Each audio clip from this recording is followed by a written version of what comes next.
Hello fellow QBs and welcome back to the QB Central. Today I will be showing you this pattern on the 3x3. It's the cross pattern, so you have a cross or plus on each side, but these two sides, top and bottom, are still solved. So I'll get it back to the solved position. So as you can see, it's solved. So now, what you want to do is use this algorithm. U2, M2, U2, M2, U2, S2, U2, S2, then E2.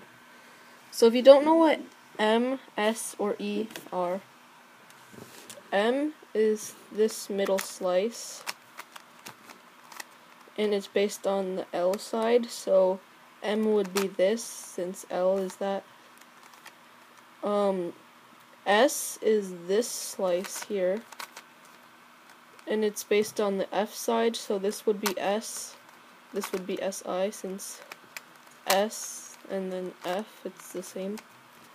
Then E is this slice, and it's based on the down side, so this would be E, since that's D, and this would be EI.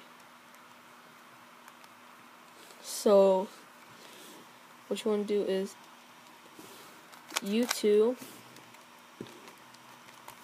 M2, U2, M2, U2, S2, U2, S2. Then you should have these like H's, and then you just do E2, and then you should have the cross pattern. To get it back to the solved state, just do the same algorithm. U2, M2, U2, M2, U2, S2, U2, S2, E2. And should be solved.